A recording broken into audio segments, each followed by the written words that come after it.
예수님이 원하시는 참된 고백인데요.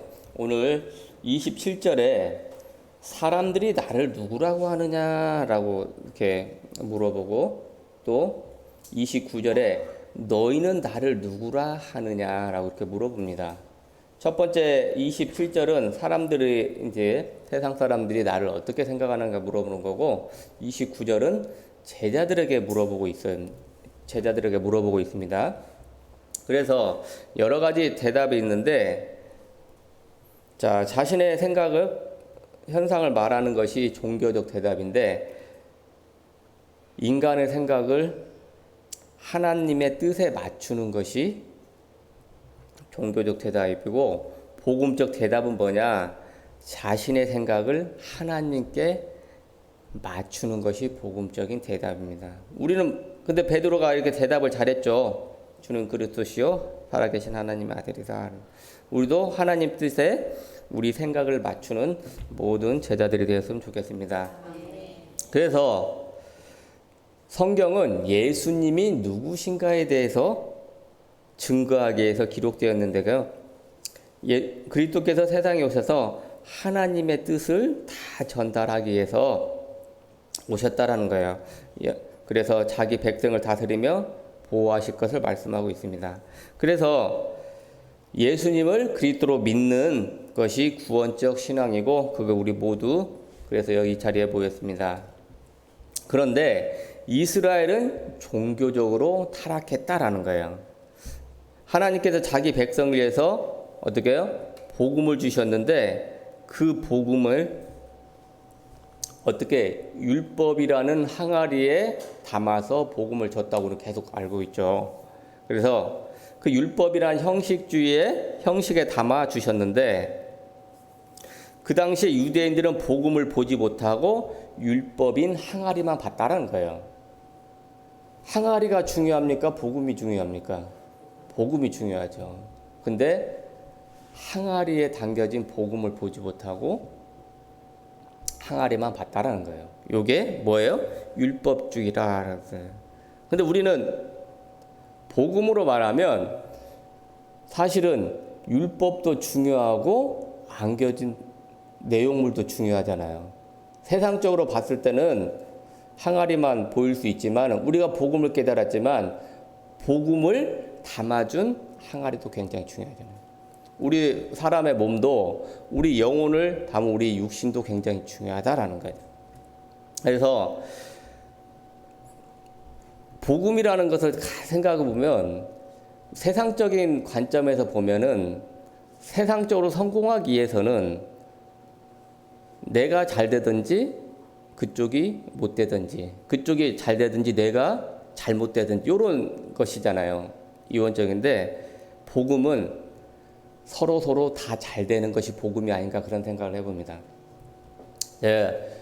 자전거를 타고 요즘에 출퇴근을 하는데, 자전거 타고 가는 그 길에 보면 오르막길이 이제 몇 군데 나와요. 근데 이제 그때 출근하다 보면 그 시간대 만나는 분이 있어요. 내가 이쪽으로 출근하다 이제 저기 초낭동 쪽으로 가다 보면 이제 그분은 이제 시흥 쪽으로 오는 분인데, 그 오르막길에서 이렇게 정상이 있는데, 제가 빨리 가면은 내리막길에 그분을 만나고, 제가 늦게 가면 제가 오르막길에서 만나요. 그래서 서로 이제 이렇게 살짝 이제 인사를 하지는 않는데, 그분도 이렇게 선글라스 끼고 가면서 이렇게 하는데, 제가 올라갔을 때 힘들 때 그분은 내려오잖아요. 그러면 저는 그분이 부럽잖아요.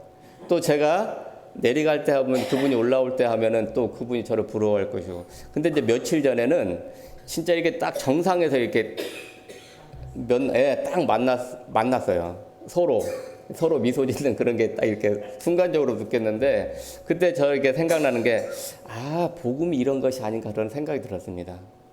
세상적으로는 한 사람은 흥하고 한 사람 망해야 이렇게 세상적인 건데, 복음은 둘 다 똑같이 기쁨을 나누고 행복을 나눈 것이 복음이 아닌가, 그 짧은 생각, 그런 걸 생각해 봤는데, 오늘 또 우리는 항아리만 보지 않고 항아리 속에 있는 그 복음도 같이 보고, 항아리도 중요하고 그 항아리 안에 있는 복음도 중요시하는 그런 삶을 살고 그런 생각이 필요하지 않나 그런 생각을 해봤습니다. 그래서 율법을 따라 신앙생활하는 게 우리 종교생활이라고 다 우리는 알고 있습니다. 그래서 예수님께서 원하시는 것은 사람들이 복음을 누리는 삶을 사는 것이 예수님께서 원하는 거죠. 그래서 복음을 깨닫게 하시기 위하여 하나님의 아들이 사람의 몸을 입고 이 땅에 오셨습니다. 그래서 사람들이 본 예수님은 어떤 것입니까? 세상 사람들은 뭐라고 대답했어요?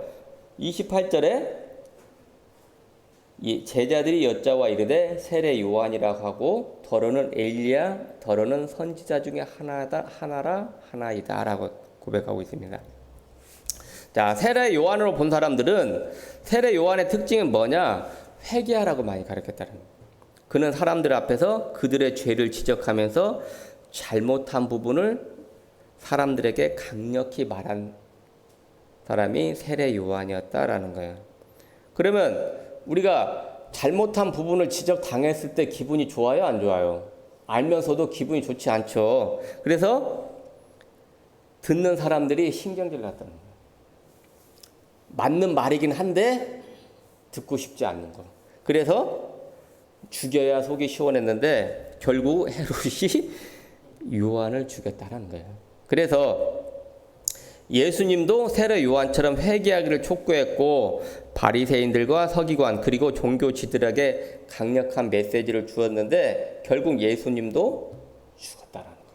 그래서 세례 요한이라고 본 것이 세상 사람들의 예수님을 본 관점이고요. 또 엘리야로 보았다라는 거예요. 엘리야는 특징이 뭐냐? 능력의 사람이라는 거예요. 제가 아주 오래전 여름 수련회 때 이 성경 퀴즈를 낸 적이 있는데 엘리사가 엘리야의 스승이냐라고 이렇게 OX 퀴즈를 냈는데 맞습니까? 틀립니까? 그때는 진짜 아무것도 모르는 상태에서 차근원 목사님도 같이 이렇게 그때 있었을 당시에 O예요, X예요? 엘리사가 엘리야의 스승이다. 아직도 헷갈려요? 네. 엘리야가 엘리사의 스승입니다. 그때도 똑같이 문제가 나왔는데 X였어요. 근데 그 문제가 굉장히 잡았다는 거. 그래서 헷갈리지 않던데 성경적 퀴즈도 굉장히 이렇게 저같이 생각 가지고 하는 사람에게 굉장히 필요한 게 아닌가 그런 생각을 했는데 그때 십몇 년 전에 그 들었던 퀴즈가 이렇게 헷갈리지 않을 정도로 확 이렇게 인식이 바뀌었어요. 그러니까 엘리야가 엘리사의 스승입니다. 근데 엘리야의 뜻은 찾아보니까 내 하나님은 여호와시다라는 게 엘리야의 뜻입니다. 그 제자 엘리사의 뜻은 뭐냐? 하나님은 구원이시다. 이름이 참 멋지잖아요. 내 하나님은 여호와이시다. 엘리사의 뜻은 하나님은 구원이시다. 이름이 멋지니까 참 멋지도록 참 쓰임 받는 것 같아요. 그래서 엘리야는 엄청난 능력을 행했는데 우리가 알고 있는 게 뭐예요? 갈멜산에서 450명 바알 선지자들과 대결하여 하나님의 능력을 행했던 사람 중에 하나입니다. 450명. 어마어마하죠. 귀를 죽일 수 있는데. 요것을 보면서 제가 수험 생활할 때 이제 검찰 사무직을 시험 한번 보려고 했었는데 그때는 이제 군대 갔다 오면 가산점, 산점이 있었고 또 국가유공자 10점 해가지고 13점 가산점을 받는 그런 제도가 있었어요. 근데 대부분 검찰 사무직 10명이나 이렇게 뽑는데 대부분 그분들이 차지를 합니다. 경쟁률이 얼마냐? 500 몇 대 막 그렇게.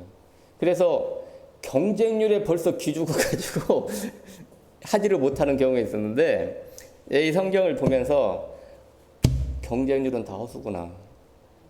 아무리 사람이 많이 있어도 하나님의 자녀는 승리하구나라는 게 제가 성경을 잘 몰랐을 때 요 450명 또 아세라의 선지자 400명을 같이 오라고 했다는 대결한 거는 450명 바알 선지자지만 아세라 선지자 400명까지 같이 오라고 하긴 하는데 다 모이라고 하는데 실제로 바알 선지자지만 어떤 숫자가 많아도 우리에게는 정말 허수다라는 거예요.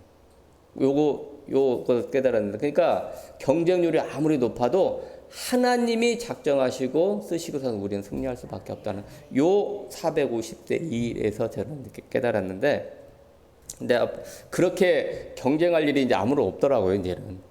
네? 시험생이 하니까. 그러니까 우리가 어떤 대학, 우리 자녀들이 대학 입시라든가 앞으로 또 취직의 모든 경쟁률이 높을 때 아무리 높은 경쟁률이 하더라도 하나님이 작정하시면 우리는 승리할 수 있다라는 거예요. 그래서 또 40주야를 먹지 않고 걸어서 호렙으로 올라간 사람이 또 우리 엘리야 선지자다. 능력을 행하는 예수님을 보고 엘리야가 온 것으로 착각하고 있다. 목사님께서 말씀하셨잖아요. 그 선교 여행 지금 전쟁 중이지만 엘리야의 칼이 이렇게 휘었다고 그렇게 보였잖아요. 450명은 저기였는데. 네, 우리도 한번 있으면 진짜 한번 가보고 싶은 생각이 진짜 있는 게 그런데 우리 한번 다 같이 한번 가는 날이 또 오겠죠. 그래서 또 28절에 선지자 중에 하나다라고 이렇게 봤는데, 선지자라면 선지자의 특징은 하나님의 말씀을 전하면서 능력을 행하는 분이 선지자였다. 그래서 예수님께서 많은 말씀에 능력이 있었기 때문에 이런 말씀을 전할 때 기적이 일어났는데, 그래서 선지자로 본 것이 아닌가 세상들을 겨냅니다. 그래서 또 누구냐? 예수님에게 나타난 현상을 보면 당연히 이렇게 보는 것이 맞는데, 또 예수님을 또 어떻게 봐요? 마태복음에서는 눈물의 선지자 예레미야로 봤다라는 거예요. 그러면 우리 그 세상 사람들이 본 건데, 우리는 어떻게 보면 베드로는 본 예수님은 어떻게 해요? 예수님은 그리스도다, 하나님의 아들이시다, 이렇게 정확히 고백했죠. 똑같은 예수님을 왜 이렇게 다르게 본 것일까요?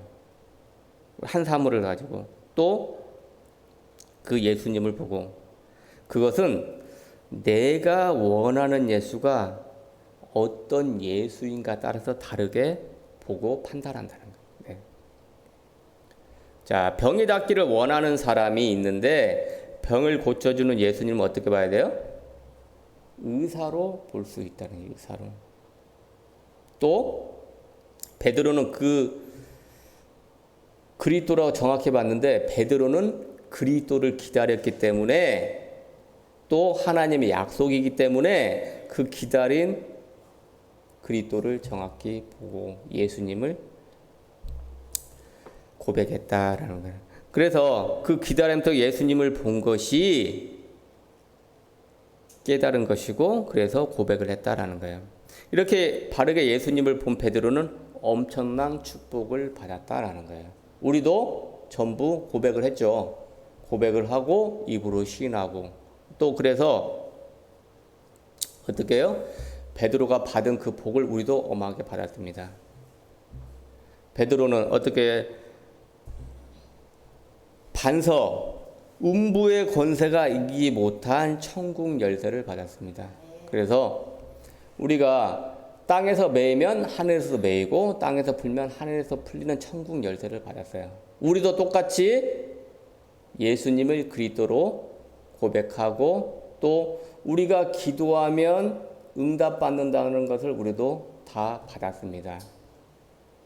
그런데 베드로는 이 앞전 우리 말씀을 통해 들어서 베드로는 뭐예요? 인간적인, 세상적인 게 있었다라는 거예요. 우리도 다 그런 게 있잖아요. 그래서 이것이 우리는 복음적 체질로 변화될 때 우리 삶이 하나님께 쓰임받는, 우리가 예수님을 그리스도 고백한 그 고백이 실질적으로 내 삶을 변화시키고 내 가정과 또 교회와 지역과 민족을 변화시키는 데 쓰임받는 우리 일꾼들이 될 수 있다라는 거예요. 지금 내가 믿는 예수님은 어떤 분이십니까? 우리가 원하는 쪽으로 바라보고 있습니까? 아니면은 세상적인 관점으로 바라보고 있습니까? 이분 그리스도로 고백하고 있으면서도 우리의 삶은 아직도 세상적인 관점이 많이 있죠.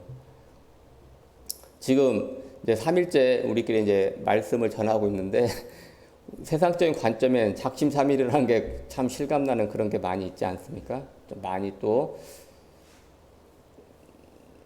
마음이 또 완악해지고 세상적인 게 많이 또 돼버린 것 같아요. 그래서 우리가 정말 순간순간에 깨어있지 않으면 마귀는 자꾸 그런 걸 우리를 갖고 우리를 세상적으로 육신적으로 우리가 누리뜨리는 거 많이 이렇게 우리가 계속해서 느끼지 않습니까? 저도 이제 오늘 새벽에는 굉장히 피곤하더라고요. 이제 민원과로 옮겨가지고 하는데 예전에는 그냥 피곤하면 제가 잤었는데 계속 하루에 2만 보 이상 걷고 뭐 이렇게 하다 보면 쉴 시간이 없는데 그만큼 많이 피곤해서 회사에 도는 게 굉장히 많아요. 짬짬이. 근데 어제는 그런데 너무 많이 졸았는 거지 새벽에 잠이 안 와가지고 오늘 2시까지 잠 안 자다가 잠깐 이제 자고 갔는데 그런 게 계속 반복되더라고요. 그래서 이런 게 계속 육신을 가지고 우리를 계속해서 우리를 세상적인 체질로 계속해서 이게 탈피하지 못하게 만드는구나 그런 생각을 했었는데 우리는 단순히 나에게 축복을 주시는 분인가 아니면 단순히 나를 키우는 분이신가 우리 예수님을 다시 한번 그리스도로 고백하는 그런 시간이 되었으면 좋겠습니다. 그래서 우리가 베드로의 고백이 우리 고백이 되었고 또 베드로는 어떻게 했어요? 깨달았잖아요. 마침내 깨달았어요.